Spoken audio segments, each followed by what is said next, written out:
내 집 마련을 하기 위해서 이런 불법 행위를 서스름없이 하느냐. 집이 문제가 아니고 이 과도한 시세 차익이 더 큰 유인책이 되는 거예요. 약간의 불법 행위를 저지르더라도 이게 걸리지 않고 통과만 된다면 이 사람들이 월급으로 받는 거를 10년 이상 안 쓰고 모아야만 얻을 수 있는 거를 그냥 한 방에 얻을 수 있는 기회가 부여되기 때문에 이런 행위를 서슴없이 자행할 수 있다. 제재보다 얻는 이익이 클 때는 시도하고자 하는 유혹이 생기게 됩니다. 근데 우리나라에서는요, 부동산 불법 행위에 대한 제재가 너무 약해요. 지금 제가 현장에서 느끼는 거는 지방 같은 경우는 불법 전매, 다운계약서 이런 것들은 그냥 아예 일반화해 있어요.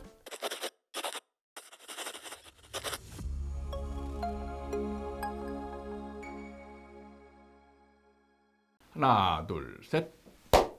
안녕하세요. 아파트 사이클 연구소 소장 이현철입니다. 최근에 국토교통부가 수도권의 40개 분양 단지를 약 26,000 가구를 점검했어요. 그러니까 최근에 분양한 40개 단지 약 26,000세대를 전수조사를 했는데 여기에서 부정청약 행위가 다수 발견되었다. 그게 기사로 나왔습니다. 그 부정청약이 약 390건 하반기 기준으로 나온 거고 전반기에 127건에 비해서 약 3배 정도 증가한 결과라고 합니다. 그러니까 지금 부정청약 행위가 조금 과장돼서 표현하자면 기하급수적으로 증가하고 있다. 이런 지금 실태를 고발하는 지금 기사가 나왔습니다. 그러면 어떤 행위들로 부정청약이 이루어졌는지 가장 지금 많이 나왔던 게 직계존속 위장 전입이 243건으로 가장 많았고요. 그 다음에 위장 결혼, 그 다음에 위장 이혼, 그 다음에 청약 자격 조작, 불법 전매 이러한 순으로 불법 청약 행위가 굉장히 많았다라고 합니다. 대표적인 사례로 보면 신혼부부 특별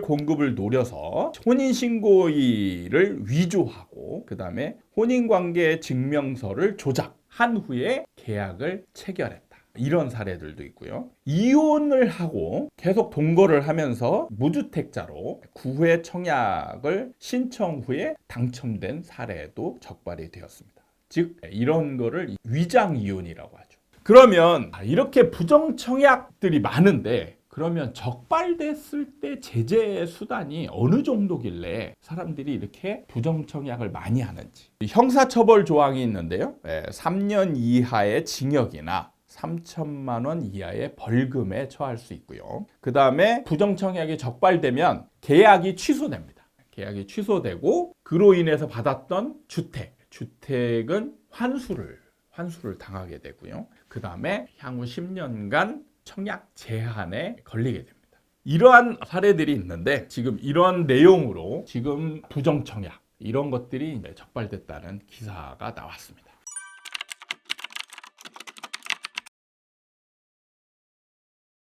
최근에 이제 가장 많이 늘어나는 추세를 보이는 게 바로 신혼부부 특별공급 그리고 생애 첫 주택 특별공급 이런 일종의 특별공급을 노리는 청약 부정 행위가 늘어났다라는 부분이에요. 근데 이런 행위의 이제 근본 배경은 뭐냐? 제가 볼 때는 그래요. 요즘 이제 부동산 정책 중에 대표적인 게 뭐냐면 출생률 저하에 따른 이거를 해소하기 위한 방안으로 바로 주택 문제가 가장 크다라고 집이 없어서 결혼을 못하고 애를 못 낳는다.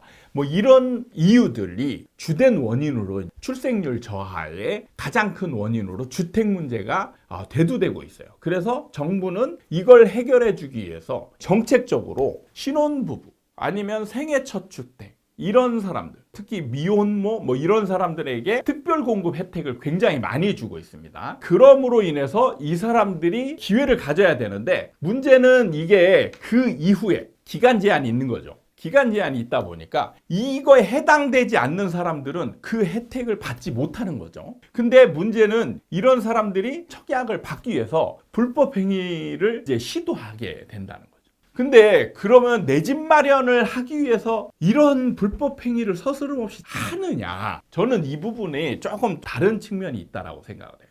그러면 지금 지방에서도 이런 행위들이 많이 일어나는 걸 한번 따져봐야 돼요. 지방에서.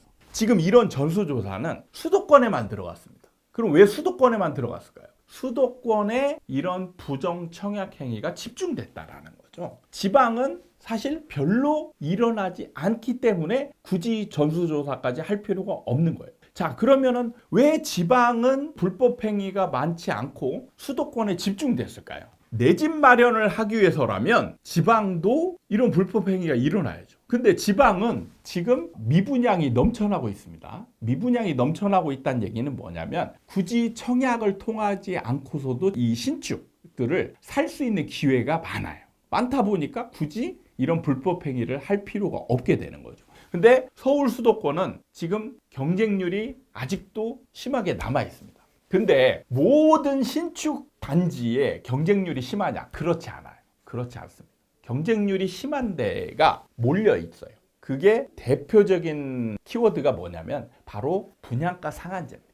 분양가 상한제가 적용된 현장들은 소위 말하는 안전마진이 보장이 됩니다. 청약으로 인해서 그냥 앉아서 돈방석에 앉게 된다는 거죠. 그러면 욕심이 나잖아요. 예를 들어서 내가 지난달에 결혼을 해서 혼인신고했어요. 근데 새로운 정책이 이번 달에 나왔어. 혼인신고를 이제 앞으로 한 사람들한테만 혜택을 준다. 이렇게 되면 지난달에 결혼한 사람들은 어떻게 됐어? 억울하죠. 내가 어떤 잘못을 하지 않았는데도 불구하고 그냥 시간이 흘러갔는데 나는 기회를 박탈당하는 거예요. 그럼 이런 사람들은 어떻게 해요? 그런 거를 노리고 싶겠죠. 노리고 싶을 거예요. 그래서 이 사람들이 어떤 행위를 합니까? 서류를 조작하죠. 혼인신고를 취소하거나 혼인신고를 아예 안 하는 부부들도 생깁니다. 왜냐하면 각자 무주택자로서 세계 첫 주택을 노리는 사람들도 생기는 거예요. 그러니까 지금 가장 첫 번째 제가 문제점은 뭐냐면 이런 혜택이 정부나 관계자들은 이 사람들에게 집을 마련해 준다라는 취지로 아마 이런 정책을 행했을 거예요. 근데 이걸 받아 안는 사람들은 집이 문제가 아니고 이 과도한 시세 차익이 더 큰 유인책이 되는 거예요. 이게 있음으로 인해서 이 사람들은 약간의 불법 행위를 저지르더라도 이게 걸리지 않고 통과만 된다면 나는 몇 억, 심지어는 십수억을 내가 앉아서 얻을 수 있어요. 이 사람들이 월급으로 받는 거를 10년 이상 안 쓰고 모아야만 얻을 수 있는 거를 그냥 한 방에 얻을 수 있는 기회가 부여되기 때문에 이런 행위를 서슴없이 자행할 수 있다라고 생각을 하는 겁니다.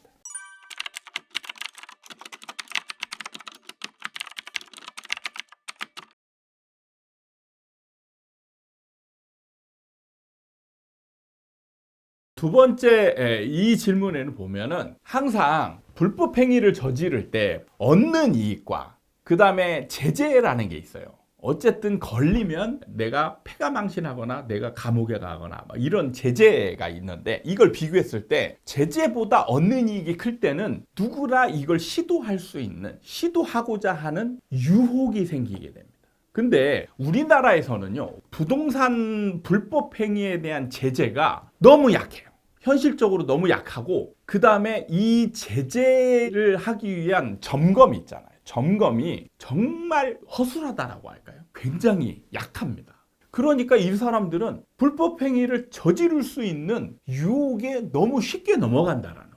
그러니까 이런 불법 행위를 방지하기 위해서는 제재 수단이 강화되고 그 다음에 점검 행위도 굉장히 많아져야 되지 않나 이런 생각이 드는데 지금 제가 현장에서 느끼는 거는 지방 같은 경우는 불법 전매, 다운계약서 이런 것들은 그냥 아예 일반화되어 있습니다. 제재가 없다는 얘기예요. 점검을 하질 않아요. 적발을 하지 않습니다. 적발되지 않으니까 사람들은 내가 범법 행위를 저지른다라는 죄의식이 없는 거예요. 그러니까 청약도 사실 거의 마찬가지입니다. 그 정도로 지금 이 행위를 통해서 얻는 이익이 너무 크다는 거예요. 그러니까 정부는 지금 이 부분을 간과하고 있기 때문에 사람들을 점점 범법 행위, 불법 행위자로 만들고 있어요. 그리고 이게 많아지면 이제 정부가 손을 대기가 더 어려워질 수 있어요. 왜냐하면 너무 많아지니까 너무 많아지는 사람들이 불법 행위를 저지르면 이게 합법처럼 돼버린다. 이게 문제예요. 정부의 문제가 지금 굉장히 크지 않나 이런 생각이 들어요.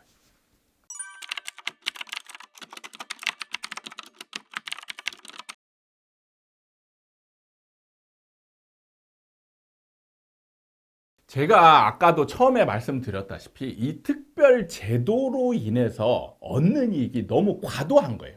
그러니까 주는 사람 입장에서는 야, 집을 네 돈 주고 정당하게 마련할 수 있는 기회를 주는 것뿐이야 라고 생각할 수 있습니다. 근데 받는 사람 현실 시장에서는 그게 아니에요. 내 집을 마련하는 게 주된 목적이 아니고 여기서 얻는 시세 차익이라는 과도한 재산 증식에 문제가 있는 거예요. 그래서 이걸 없애야 되는 거예요. 정부는 자꾸 실거주 이렇게 하는데 지금 시장에서는 실거주라는 게 없어요. 왜? 지방에서는 실거주 목적으로 충분히 할 수 있는데 안 하잖아요. 불법 행위 안 합니다. 그리고 심지어는 청약도 안 해요. 왜? 실거주가 목적이라면 이런 미분양 것들을 쉽게 살 수 있잖아요. 그럼 사야지. 안 사요. 왜? 왜 안 사요? 왜 안 살까? 집값이 떨어질 수 있을 가능성이 있기 때문에 그런 겁니다. 수도권은 미친 듯이 와서 막 불법 행위를 저질러서라도 사려고 하고. 그럼 지방은 그러면 옛날부터 그랬냐? 아니에요. 지방도 이런 행위가 있었어요. 언제? 집값이 막 올라갈 때. 세종은 난리 났었습니다. 지금은 없어요. 자, 이게 일관성이 있습니다. 뭐예요? 다 모든 사람들이 시세 차익을 얻기 위한 모든 일련의 과정과 행위라는 거예요.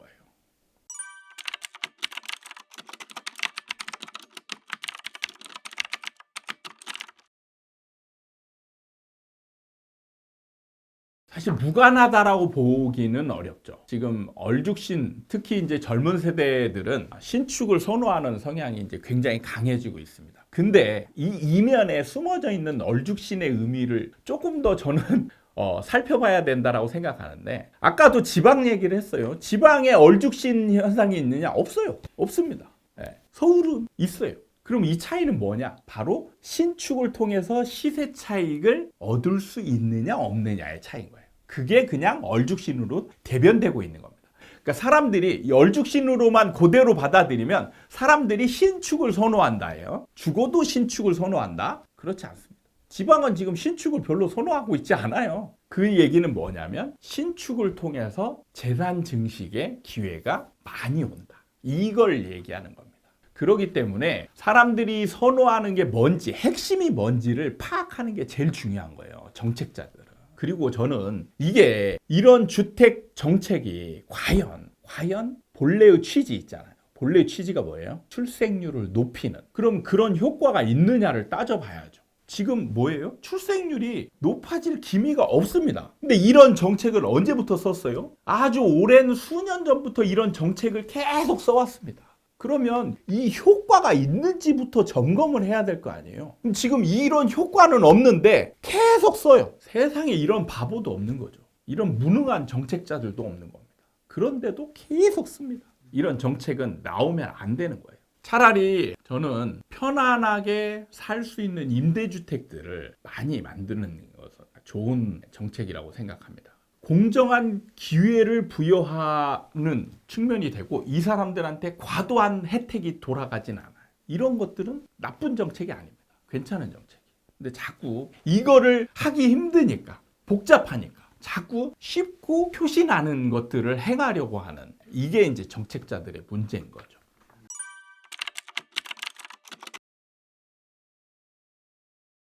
자, 이런 부정청약 유혹에 뿌리칠 수 있게 만드는 거는 저는 크게 보면 두 가지라고 생각합니다. 하나는 제재수단을 좀 더 크게 만들어야죠. 그러니까 이런 범법 행위를 저질렀을 때 적발되면 내가 그걸로 인해서 얻는 이익보다 더 큰 손해, 엄청난 손해를 얻을 수 있다라는 거를 밝혀주고 그것을 현실화해야죠. 제재 수단이 있어봤자 이게 현실화되지 않으면 많은 사람들이 야, 저건 한번 시도해 볼만 하네. 왜? 내가 손해볼 게 없으니까. 그러니까 예를 들면 지금 적발된 사람들 있잖아요. 390건이 적발됐어요. 그럼 이 사람들이 어떤 제재를 받을까요? 형사처벌을 받을까요? 아직 모르겠습니다.